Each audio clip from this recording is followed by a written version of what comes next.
100 चूहे खाकर बिल्ली हज को चली, कुछ ऐसा ही रवैया है चाइना का भारत की ओर। रिसेंटली ताइवान ने अपना तीसरा अनऑफिशियल कॉन्सुलेट खोला है मुंबई में, जिसको लेकर चाइना ने आपत्ति जताई है। पर दिक्कत यह है कि जब आपको अपनी सोवरेनिटी की चिंता है तो आप पाक ऑक्यूपाइड कश्मीर से जब चाइना पाकिस्तान इकोनॉमिक कॉरिडोर निकालते हैं, तब भारत की सेंसिटिविटीज को सेंटर में क्यों नहीं रखते। अब ताइवान और चाइना फिर से एक बार खबरों में है, तो हमारे लिए जरूरी हो जाता है यह समझना कि भारत और ताइवान के रिलेशंस कैसे हैं, और उसे हम चाइनीज कंटेक्स्ट से भी देखने की कोशिश करेंगे। चलिए शुरू करते हैं इंडिया ताइवान रिलेशंस।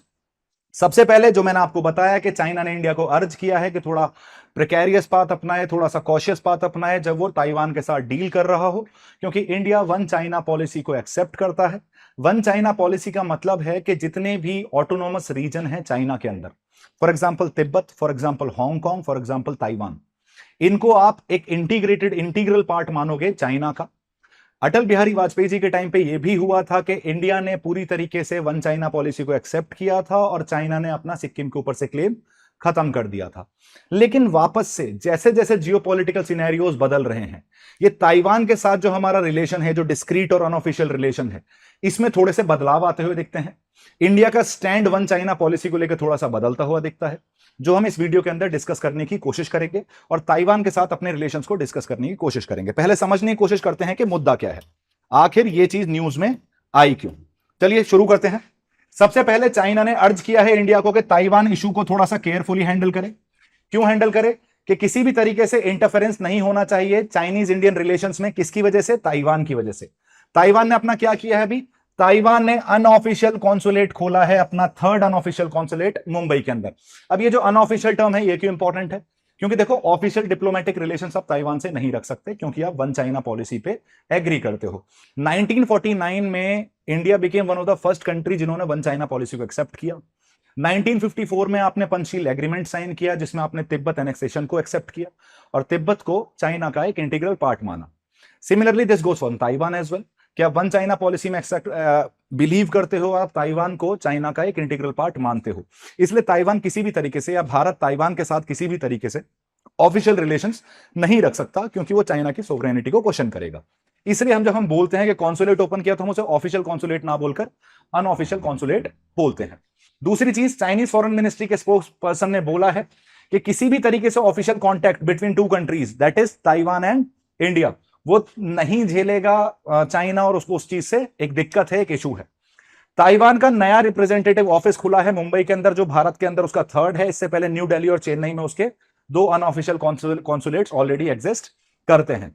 तो यह है फिलहाल का करंट पर्सपेक्टिव, जिसकी वजह से one China policy, Bharat Taiwan relations, India का वन चाइना पॉलिसी की तरफ स्टैंड, ये सारी चीजें आपको पिक्चर में आती हुई दिखती हैं। सबसे पहले हम देखते हैं कि ताइवान और भारत का रिलेशन किस तरीके से इवॉल्व हो रहा है।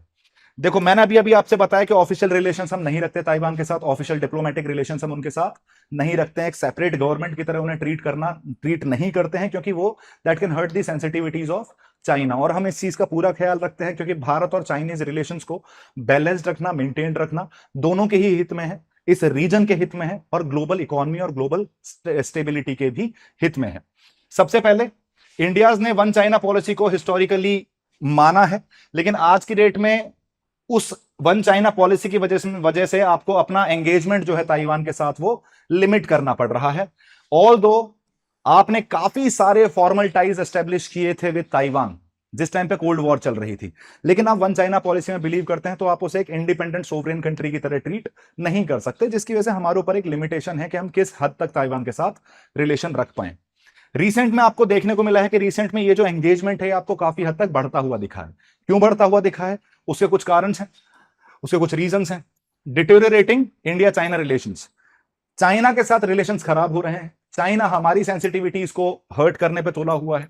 2020 का गलवान कॉन्फ्लिक्ट, 2022 और 2023 में और 2024 में चाइना का एक मैप निकालना जिसमें अरुणाचल वाले रीजन को खुद के मैप में शो करना, अक्साई चीन वाले रीजन को अपने मैप में शोकेस करना। तो कहीं ना कहीं आप ये देख पा रहे हो कि चाइना हमारी सोवरेनिटी को क्वेश्चन कर रहा है, चाइना पाकिस्तान इकोनॉमिक कॉरिडोर का पीओके से निकलना, पाक ऑक्यूपाइड कश्मीर से निकलना, ये सारी वो चीजें हैं जहां चाइना इंडिया की सोवरेनिटी और इंडिया की सेंसिटिविटीज को हर्ट करता हुआ दिखता है। अब इस वजह से इंडिया और चाइना रिलेशन थोड़े खराब होते हुए दिखते हैं, जिसके चक्कर में इंडिया ने रीथिंक करना शुरू किया है अपनी पॉलिसी को और एक नई स्ट्रेटेजिक पार्टनरशिप बनाने की सोची है विद ताइवान। ताइवान बहुत जरूरी है। क्यों जरूरी है वो इस वीडियो में हम आगे देखेंगे। इंडो पैसिफिक का जो जियोपॉलिटिकल डायनेमिक्स है, देखो अगर ताइवान की अगर आप लोकेशन देखें ना, अगर ताइवान को मैप में देखा जाए तो this is the map, this is South China Sea. Majority of the जो ट्रेड रूट्स निकलते हैं वो चाइनीज ताइवानीज वाटर से निकलते हैं। चाइना क्लेम करता है ताइवान को पूरी तरीके से। वैसे ताइवान जो है वो एक सुजरेन कंट्री है। सुजरेन इन द सेंस, जैसे आपको पता है चाइना के अंदर कम्युनिज्म रन करता है, ताइवान एक डेमोक्रेटिक कंट्री है। ताइवान डेमोक्रेटिक प्रिंसिपल्स पर रन करता है, इंडिया भी डेमोक्रेसी है। तो इंडिया और ताइवान के बीच में आपको एक पॉलिटिकल सिनर्जी देखने को बेटर मिलती है when it compare to India and China. अब इंडो पैसिफिक पॉलिसी में चाइना डोमिनेट करने की कोशिश कर रहा है इस रीजन के अंदर, और कहीं ना कहीं ताइवान का पूरी तरीके से चाइना के हाथ में चले जाना global stability, freedom of navigation और इंडो पैसिफिक रीजन में रूल बेस्ड ऑर्डर के लिए अच्छा नहीं है। It can impact it negatively. तो ये भी एक रीजन है जिसकी वजह से आपको रीसेंट ट्रेंड बढ़ता हुआ दिखा है और हम ताइवान के थोड़ा सा बेटर पार्टनरशिप में इन्वॉल्व होते हुए दिखते हैं ताइवान के साथ। तो ये इंडो पैसिफिक जियोपॉलिटिकल डायनामिक्स बहुत इंपॉर्टेंट हो जाता है। क्वाड ग्रुपिंग का बनना भी हमारे लिए कहीं ना कहीं फ्रीडम ऑफ नेविगेशन और रूल बेस्ड ऑर्डर की बात करता है इंडो पैसिफिक रीजन में, और उसके लिए भी ताइवान काफी हद तक इंपॉर्टेंट हो जाता है। और जनरली हम ये मान के चलते हैं कि ताइवान एक बहुत इंपॉर्टेंट रोल प्ले कर सकता है जब आती बात रीजनल सिक्योरिटी की। जब साउथ चाइना सी या इंडो पैसिफिक रीजन में आप रीजनल स्टेबिलिटी की बात करेंगे, अगेन रूल बेस्ड ऑर्डर की बात करेंगे, तो ताइवान बहुत इंपॉर्टेंट रोल प्ले करता है। चाइनीज एग्रेशन जो आपको हर बॉर्डर एरियाज के साथ देखने को मिलेगा, चाइना के साथ जो भी कंट्री बॉर्डर शेयर करती है उसके साथ उसका टेरिटोरियल डिस्प्यूट एग्जिस्ट करता ही करता है। हम जैसे मान के चलते हैं कि हमारे यहाँ कौटिल्य एग्जिस्ट करते थे जिन्होंने अर्थशास्त्र लिखी, इटली के अंदर मैकियावेली एग्जिस्ट करता था जिन्होंने द प्रिंस लिखी, सिमिलरली चाइना के अंदर सुन त्जू एग्जिस्ट करते थे जिन्होंने लिखी द आर्ट ऑफ वॉर। ये तीनों ही लोग क्या बोल रहे हैं कि टेरिटोरियल एक्सपेंशन कंटिन्यूअसली करते रहना चाहिए किसी भी स्टेट को, जिससे वो अपने वेलबींग को मेंटेन कर पाए। लेकिन आज की डेट में हम एक स्टेबल वर्ल्ड ऑर्डर में रहते हैं, एक इंटरनेशनल पुलिसमैन के अंडर रहते हैं, तो ऐसे टाइम पे भी सुन त्जू पर चलना कहीं ना कहीं इंटरनेशनल लॉज को तोड़ने की बात हो जाती है। और चाइना पूरी तरीके से अभी भी सुन त्जू की आइडियोलॉजी पे चलता हुआ दिखता है, चाहे वो टेरिटोरियल एक्सपेंशन हो, चाहे वो फॉरेन डिप्लोमेसी या फॉरेन पॉलिसी हो उसकी। तो ये जो चाइनीज एग्रेशन देखने को मिल रहा है, जो असर्टिवनेस देखने को मिल रही है चाइना की over specially in the border regions of India, जिसके बारे में ऑलरेडी डिस्कस कर चुके हैं, वो कहीं ना कहीं इंडिया के लिए एक कंटेक्स्ट बना हुआ है कि यार हमारी टेरिटोरियल डिस्प्यूट तुम रिजॉल्व नहीं कर रहे, हमारे रीजन्स के ऊपर तुम असर्ट कर रहे हो अपना क्लेम। तो ये हमसे एक्सपेक्ट आप नहीं कर सकते कि हम वन चाइना पॉलिसी को पूरी शिद्दत के साथ फॉलो करें, लेकिन आप हमारी सेंसिटिविटीज को ठीक से फॉलो ना करें। तो इन रीसेंट ट्रेंड्स की वजह से आपको कहीं ना कहीं देखने को मिलता है कि इंडिया जो है अपना वन चाइना पॉलिसी की सबसे थोड़ा सा डेविएट होता हुआ दिखता है, उसमें कोई नए एंगल्स जोड़ने की कोशिश करता है। मैं ऑलरेडी बता चुका हूं आपको 2023 के अंदर एक इन्होंने मैप निकाला। जनरली साउथ चाइना सी के अंदर हम बात करते थे 9 डैश लाइन। अगर 9 डैश लाइन की बात की जाए तो इनिशियली ये 11 डैश लाइन थी। इसमें से इन्होंने वियतनाम के क्लेम को एक्सेप्ट किया चाइना ने और उस 11 डैश लाइन को 9 डैश लाइन बना दिया। लेकिन लास्ट ईयर हमें क्या देखने को मिल रहा है, इन्होंने उस 9 डैश लाइन को 10 डैश लाइन की तरह रिप्रेजेंट किया। अब वो 10th डैश क्या है, वो 10th डैश है चाइना, ये ताइवान। कि चाइना क्लेम करता है कि पूरा ताइवान वाला टेरिटोरियल रीजन भी किसका पार्ट है, चाइना का ही पार्ट है। तो ये 10th डैश लाइन का आना भी कहीं ना कहीं देखने को मिल रहा है कि ताइवान जो सुजरेन भी है, जो अपने इंडिपेंडेंट पर्सपेक्टिव से फंक्शन कर सकता है इंटरनल मैटर्स में, उस पर भी रोक लगाने की कोशिश कर रहा है चाइना। स्ट्रेटेजिकली बहुत इंपॉर्टेंट है पूरी तरीके से इंडो पैसिफिक स्ट्रेटेजी के लिए, इंडो पैसिफिक ट्रेड के लिए। मेजोरिटी ऑफ द ट्रेड जो है आपको इस रीजन से पास होता हुआ दिखता है। जो पैसिफिक ट्रेड है, ट्रांस पैसिफिक ट्रेड है, उसके लिए ताइवान बहुत एक इंपॉर्टेंट लोकेशन पे बैठा है, वहां रूल बेस्ड ऑर्डर मेंटेन करना बहुत इंपॉर्टेंट है। लेकिन अगर ताइवान चाइना के कंट्रोल में चला जाता है कंप्लीटली, तो चाइना आपको majority of the Indo Pacific region का ट्रेड डोमिनेट करता हुआ दिखेगा, और आप भूल जाओ फिर के रूल बेस्ड ऑर्डर चलने वाला है या फ्रीडम ऑफ नेविगेशन मिलने वाली है। तो ताइवान स्ट्रेटेजिकली आज की डेट में ग्लोबल पर्सपेक्टिव से बहुत इंपॉर्टेंट है। अगर देखा जाए ताइवान की प्रेजेंस कहां कहां है इंडिया में, ऑल्दो ऑफिशियली हम क्रिएट नहीं कर पाते, लेकिन इसका मतलब ये नहीं है कि हमने ताइवान से रिलेशंस नहीं रख रखे। ताइवान हमारे लिए बहुत इंपॉर्टेंट पार्टनर है, और हम जहां भी हमें मौका मिलता है हम ताइवान के साथ एंगेज करने की कोशिश करते हैं। इसी को हम एक्सप्लेन कर रहे हैं कि despite lacking formal diplomatic ties, although हमारे पास कोई फॉर्मल डिप्लोमेटिक टाइज है नहीं क्योंकि हम वन चाइना पॉलिसी में बिलीव कर रहे हैं, लेकिन हम ताइवान के साथ एक्टिवली एंगेज करते हैं through our cultural centres. Bharat के अंदर काफी सारे कल्चरल सेंटर्स आपको ताइवान के देखने को मिल जाते हैं, जो पीपल टू पीपल कॉन्टैक्ट को इंप्रूव करते हैं, पीपल टू पीपल रिलेशंस को इंप्रूव करते हैं। ये कल्चरल एक्सचेंज प्रमोट करते हैं cultural centres, language instruction promote करते हैं, एकेडमिक कोलैबोरेशन प्रमोट करते हैं। फॉर एग्जाम्पल हमें ये देखने को मिल रहा है जैसे ताइवानीज फिल्म, जो ताइवानी मूवीज होती हैं, उन्हें आप इंडियन फिल्म फेस्टिवल में भी रेगुलरली शोकेस करते हैं, जिससे पीपल टू पीपल कांटेक्ट और जो कल्चरल एसिमिलेशन है वो भी इंप्रूव होता हुआ दिखे, और इनसे हमारे बायलैटरल रिलेशंस भी बेटर होते हुए दिखते हैं। मैं हमेशा से बोलता हूं कि किसी देश के साथ अच्छे रिलेशन का सबसे कॉमन पॉइंट होता है better people to people relations. सरकार आती है, सरकार चली जाती है, लोग वही रहते हैं। तो अगर लोगों के बीच में अच्छे रिलेशन हैं तो दो कंट्रीज के बीच में अच्छे रिलेशन होने के चांसेस काफी हद तक बढ़ जाते हैं। ये ताइवानीज कल्चर को प्रमोट करने के लिए की सेंटर्स और की हब्स की तरह एक्ट करते हैं, पीपल टू पीपल कनेक्शंस को इंप्रूव करते हैं, ट्रेड एंड इकोनॉमिक इनिशिएटिव्स को सपोर्ट करते हैं, और ये सब हो रहा है अनऑफिशियल टाइज के अंडर। सोचिए इतना सारा कोलैबोरेशन हम करने में सक्षम हैं, इतने सारे कोलैबोरेशन हम करने में बेसिकली अलाउ हो पा रहा है, या फिर हम एबल हैं उस चीज को लेके, ऑल दो हम वन चाइना पॉलिसी में बिलीव करते हैं और ऑफिशियल टाइज नहीं रखते। इमेजिन अगर ताइवान अगर इंडिपेंडेंट होता और उसके साथ हम डिप्लोमेटिक और ऑफिशियल टाइज रखते, तो ये रिलेशंस आपको मल्टीफोल्ड इंप्रूव होते हुए दिख सकते थे। लेकिन लिमिटेशन क्या है? Our recognition of one China policy, जो हम 1949 के टाइम से कर रहे हैं। हिंदू चीनी भाई भाई के गाने गा रहे हैं, और हिंदू चीनी भाई भाई के नाम पे चाइना हमारे ऊपर कंटिन्यूसली हमारे टेरिटरी को अपनी टेरिटरी बता रहा है। ये जो अप्रोच है ये ताइवान को अलाउ करता है कि अपनी प्रेजेंस इंडिया में वो बना के रख पाए और कोऑपरेशन को कंटिन्यूसली इंप्रूव कर पाए डिफरेंट डिफरेंट सेक्टर्स के अंदर।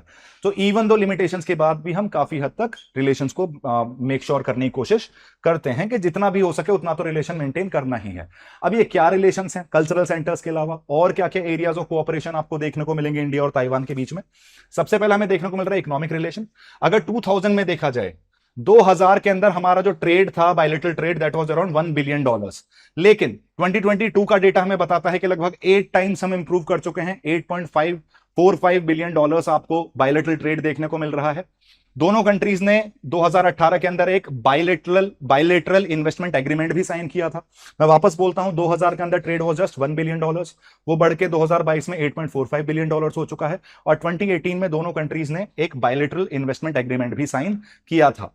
दूसरा कोलैबोरेशन, एजुकेशन कोलैबोरेशन। काफी हद तक हमारा एक एमओयू है एसोसिएशन ऑफ इंडियन यूनिवर्सिटीज का, जो दोनों की एकेडमिक डिग्रीज को, जो basically Taiwanese degree would be accepted in India and Indian degrees would be accepted in Taiwan, उसको अलाउ करता है। रिसर्च कोलैबोरेशन को प्रमोट करते हैं हम, और देर आर आज की डेट में लगभग 26 ऐसे एजुकेशन सेंटर्स हैं जिन्हें हम ताइवानी एजुकेशन सेंटर बोलते हैं। ऐसे 26 ऐसे सेंटर्स भारत के अंदर एग्जिस्ट करते हैं, भारत के डिफरेंट डिफरेंट यूनिवर्सिटीज में, जहां ताइवानीज इंस्ट्रक्टर्स टीच करते हैं मैंडरिन, मतलब वहां की भाषा को सिखाने की कोशिश करते हैं, जिससे पीपल टू पीपल कांटेक्ट और बढ़ पाए और भारतीय वर्कर्स ताइवान में भी आपको इजीली वर्क करते हुए दिख जाए और लैंग्वेज बैरियर्स आपको आता हुआ ना दिखे। तो कोऑपरेट हम कल्चरल पर्सपेक्टिव पे कर रहे हैं, एक तो जो एजुकेशन कोलैबोरेशन है, दूसरा हमने देखा इकोनॉमिक कोऑपरेशन या इकोनॉमिक रिलेशंस। स्ट्रेटेजिक पार्टनर्स, दोनों को ही पता है कि चाइना एक थ्रेट है, दोनों ही कंट्रीज चाइना को एक थ्रेट की तरह देखती हैं, इसी वजह से अपना स्ट्रेटेजिक पार्टनरशिप और कोऑपरेशन को इंप्रूव करने की कोशिश करती हैं कि कभी अगर जरूरत पड़े तो दोनों, आप एक से भले दो, तो दोनों कंबाइन करके और along with the other countries, like minded countries, हम चाइना के डोमिनेशन को या चाइना के इन्फ्लुएंस को इन द रीजन, जो ग्लोबल स्टेबिलिटी और रीजनल स्टेबिलिटी के लिए अच्छा नहीं है, उस पर रोक लगा पाए। रीजनल स्टेबिलिटी और सिक्योरिटी के लिए, जैसे मैंने आपसे बोला, इंडो पैसिफिक रीजन में ऑलरेडी मैं एक्सप्लेन कर चुका हूं कि किस तरीके से ताइवान और दोनों के लिए, इंडो पैसिफिक, ताइवान और इंडिया के लिए, दोनों के लिए इंडो पैसिफिक स्ट्रेटेजी में पीस रहना बहुत ज्यादा जरूरी है ग्लोबल ट्रेड और रूल बेस्ड ऑर्डर के लिए। Technology and innovation collaboration, this is one of the most important one. Semiconductor production में ताइवान का कोई हाथ नहीं पकड़ सकता। सेमीकंडक्टर प्रोडक्शन के लिए आपको ताइवान पे रिलाई होना ही पड़ेगा। लेकिन अगर आप वन चाइना पॉलिसी में बिलीव करते हो तो इनडायरेक्टली आप बोल रहे हो कि सेमीकंडक्टर प्रोडक्शन के लिए आपको चाइना पे रिलाई करना है, लेकिन मेजोरिटी ऑफ द जो आपको सेमीकंडक्टर्स प्रोडक्शन होता हुआ दिखता है उसके लिए ताइवान माना जाता है। तो हम इनोवेशन और टेक्नोलॉजी कोलैबोरेशन के थ्रू भी बेसिकली अपने रिलेशंस को इंप्रूव करने की कोशिश करते हैं। हम रिसर्च और डेवलपमेंट में फोकस कर रहे हैं, एंटरप्रेन्योरशिप स्पिरिट को प्रमोट करने की कोशिश कर रहे हैं, और इंडिया अपना talent pool, digital economy, collaboration, emerging technologies के, इमर्जिंग टेक्नोलॉजीज कौन सी हैं जी? एआई हो गया, बिग डेटा हो गया, आईओटी हो गया, इंटरनेट ऑफ थिंग्स, सेमीकंडक्टर्स हो गया, these are the emerging technologies जिनके अंदर भी हम कोलैबोरेट करते हुए दिख जाते हैं। और इंडिया का जो टैलेंट पूल है, कैपेसिटी बिल्डिंग, वो भी इंप्रूव होती हुई दिख सकती है अगर आप ताइवान के साथ अच्छे से एंगेज करते हैं। आसान भाषा में स्ट्रेटेजिक पार्टनर है, क्यों? क्योंकि चाइना अपोजिशन है। रीजनल स्टेबिलिटी और सिक्योरिटी के लिए दोनों के रिलेशन जरूरी हैं, क्योंकि इंडो पैसिफिक रीजन का में फ्रीडम ऑफ नेविगेशन दोनों के लिए इंपॉर्टेंट है। टेक्नोलॉजी और इनोवेशन कोलैबोरेशन इंडिया के लिए बहुत जरूरी है ताइवान के साथ, उनके लिए इंपॉर्टेंट है क्योंकि उन्हें बेटर टैलेंट पूल मिल सकता है, इंडिया की स्किल्ड वर्कफोर्स मिल सकती है। हमारे लिए टेक्नोलॉजिकल पर्सपेक्टिव से जो हमारी नीड है हमारी इमर्जिंग इंडस्ट्रीज की, उनको फुलफिल करने के लिए ताइवान बहुत एक इंपॉर्टेंट रोल प्ले कर सकता है। मूविंग ऑन, हमारे लिए चैलेंजेस क्या क्या हैं? सबसे पहला चैलेंज है recognition of one China policy. अब इंडिया वन चाइना पॉलिसी को सपोर्ट करता है, जिसकी वजह से उसका प्रैक्टिकल एंगेजमेंट जो है ताइवान के साथ वो कहीं ना कहीं लिमिट होता हुआ दिखता है। मेजोरिटी ऑफ द कंट्रीज इस वन चाइना पॉलिसी को बेसिकली रिकॉग्नाइज करती हैं, लेकिन फिर भी वो डिस्क्रीट पॉलिटिकल रिलेशंस मेंटेन करती हैं ताइवान के साथ, लेकिन वो फुल फ्लेजेड तरीके से ऑफिशियल रिलेशंस मेंटेन नहीं कर सकती। तो वन चाइना पॉलिसी खुद में, वन चाइना पॉलिसी का रिकॉग्निशन खुद में ही एक इशू है। इकोनॉमिक कोऑपरेशन में आपको काफी ज्यादा इश्यूज देखने को मिल जाते हैं। ताइवानीज इन्वेस्टमेंट भारत के अंदर बढ़ते हुए दिखते हैं, लेकिन इंडिया के अंदर ब्यूरोक्रेटिक ऑब्स्टिकल्स जो हैं या फिर जो डोमेस्टिक प्रोड्यूसर्स हैं, क्योंकि ताइवान के इंडस्ट्री को अगर आप यहां इन्वाइट करते हो तो कहीं ना कहीं आपकी डोमेस्टिक इंडस्ट्रीज के लिए भी कंपटीशन बढ़ जाता है, तो वो भी एक डोमेस्टिक प्रोड्यूसर्स का भी प्रेशर है। दूसरी चीज हमारे यहाँ रेड टेपिज्म है, जिसे हम ब्यूरोक्रेटिक हर्डल्स के तौर पे देख रहे हैं। कल्चरल चैलेंजेस हैं, कल्चरल चैलेंज लैंग्वेजेस का सेम नहीं है, कल्चरल डिफरेंसेस हैं। ऊपर से कहीं ना कहीं इंडिया के अंदर इतनी एजुकेशन नहीं है कि they can not differentiate between Taiwan and China, तो वो भी एक issue, major issue cultural challenges का पार्ट बन सकता है। चाइना का डिस्प्लेजर, चाइना का दुखी होना, अगर कोई भी ताइवान के साथ एंगेज होता है, जैसे फॉर एग्जांपल प्रेजेंट उन्होंने तीसरा अनऑफिशियल कॉन्सुलेट खोला, चाइना को मिर्ची लग गई, चाइना को इशू होना शुरू हो गया इस चीज से। तो हम चाइना का डिस्प्लेजर भी जो है, अगर हम ताइवान के साथ एंगेज करने की कोशिश करते हैं या यूएस जैसी कंट्री ताइवान के साथ एंगेज करने की कोशिश करती है, तो चाइना एक स्ट्रॉन्ग अपोजिशन दिखाता हुआ दिखता है कि किसी भी तरीके से फॉर्मल डिप्लोमेटिक रिलेशन आप ताइवान के साथ नहीं रख सकते। तो ये खुद में ही एक बहुत बड़ा चैलेंज है। आगे देखते हैं, तीसरा हमें जो बाकी वे फॉरवर्ड है, हम क्या कर सकते हैं इन चीज को इंप्रूव करने के लिए। देखो, सबसे इंपॉर्टेंट मैंने आपको बताया, टेक्नोलॉजिकली ताइवान के साथ एंगेज करना इंडिया के काफी ज्यादा इंडिया के लिए इंपॉर्टेंट है और इंडिया के बेनिफिट में भी है। तो हमें अपना जो ट्रेड एंड टेक्नोलॉजी कोऑपरेशन है उसे इंप्रूव करने की जरूरत है। India Taiwan free trade agreement करने की जरूरत है अगर हो पाए तो, और प्रमोटिंग टेक्नोलॉजी ट्रांसफर को प्रमोट करने की जरूरत है, specifically in the sectors like semiconductors और ग्रीन एनर्जी, जो दोनों के लिए ही फायदेमंद होंगी। मैंने आपको बताया कि हमारे पास रिसोर्स बेस है, ह्यूमन रिसोर्स कैपिटल है, उनके पास टेक्नोलॉजिकल कैपिटल है, तो दोनों हम एक दूसरे को कॉम्प्लीमेंट कर सकते हैं। पीपल टू पीपल एक्सचेंज को और ज्यादा प्रमोट करना चाहिए, इसको मैं ऑलरेडी एक्सप्लेन कर चुका हूं। कहीं ना कहीं जो इंडियन डायस्पोरा है ताइवान के अंदर, उससे बेटर कनेक्शन बिठाने की जरूरत है, और स्किल्ड इंडियन वर्कफोर्स जो है उसको एडवांटेज लेनी चाहिए जो जॉब अपॉर्चुनिटीज आपको ताइवान में देखने को मिलती हैं। तो इंडियन डायस्पोरा पर्सपेक्टिव से, और जो जॉब अपॉर्चुनिटीज ताइवान में है जिनको इंडियन वर्कर्स फुलफिल कर सकते हैं, उनका जरूर यूज करना चाहिए भारत को। एक्ट ईस्ट पॉलिसी के अंडर जब जितने भी आप साउथ ईस्ट एशियन कंट्रीज हैं, जो 2014 में एक्ट ईस्ट पॉलिसी स्टार्ट हुई, जिसके बारे में अगर आपको डिटेल में जानना है तो हमने ऑलरेडी वीडियो बना रखा है, उसके लिए आप डेफिनेटली हमारे प्लेलिस्ट में चेक कर सकते हैं। एक्ट ईस्ट पॉलिसी आपको डिटेल में पता चल जाएगी वहां से। इंडिया की एक्ट ईस्ट पॉलिसी भी कहीं ना कहीं हमें अपॉर्चुनिटी प्रोवाइड करती है, एक फाउंडेशन प्रोवाइड करती है कि हम इंडिया और ताइवान, इंडिया और साउथ ईस्ट एशियन जैसे जो रीजन है वो बेटर कनेक्ट कर पाए, बेटर एंगेज कर पाए उनके साथ। और हम ये मेक श्योर करना चाहिए कि ताइवान को भी वो अपॉर्चुनिटी प्रोवाइड करानी चाहिए कि इंडिया की जो डेवलपमेंटल रेस है, जो इंडिया की जो डेवलपमेंटल पाथ है, उसमें भी वो भी अपना कॉन्ट्रीब्यूशन दे पाए और बेसिकली हम एक दूसरे को म्यूचुअली बेनिफिट कर पाए। कल्चरल एक्सचेंज प्रोग्राम जो सबसे इंपॉर्टेंट सेंटर है, जो कल्चरल सेंटर्स हमारे यहाँ खुले हुए हैं, जितने भी कल्चरल एक्सचेंजेस हैं, चाहे वो एकेडमिक कोलैबोरेशन हो, चाहे वो स्टूडेंट एक्सचेंज हो, चाहे वो कल्चरल एक्सचेंज हो, इनको और ज्यादा प्रमोट करने की जरूरत है हमें, जिससे पीपल टू पीपल कॉन्टैक्ट और इंप्रूव होता हुआ दिखे। तो this was all about India Taiwan relations. इसमें हमें यह भी समझ में आ रहा है कैसे वन चाइना पॉलिसी हमारे लिए एक लिमिटेशन बनी हुई है ताइवान के साथ एंगेज करने के लिए। जियो स्ट्रेटेजिक रेलेवेंस आपको पता चली ताइवान की इस वीडियो के थ्रू। अब इन सारी इंफॉर्मेशन को ध्यान में रखकर आपसे मेरा एक निवेदन है कि इस क्वेश्चन को जरूर अटेम्प्ट करें। The question is, discuss the implications of India Taiwan relations with the framework of India's act east policy. How can enhanced economic cooperation, technology transfer and people to people exchanges between India and Taiwan contribute to regional stability and India's economic growth? Critically analyze the challenges and opportunities that lie ahead. Critically analyze. अब मैं आपके ऊपर छोड़ता हूं आप किस तरीके से आंसर करेंगे इसे, लेकिन क्रिटिकली एनालाइज पे ध्यान रखना है इस क्वेश्चन में जो आपको कीवर्ड देखने को मिल रहा है। सेलेक्ट द अदर कीवर्ड्स जिन पर ज्यादा फोकस करना है आपको आंसर के अंदर, और वन चाइना पॉलिसी से आप कैसे इसे कनेक्ट कर सकते हैं उस चीज के बारे में भी आप फोकस करेंगे। तो this was all from my and. Thank you so much, guys. And for such information, subscribe to our YouTube channel and have a good day.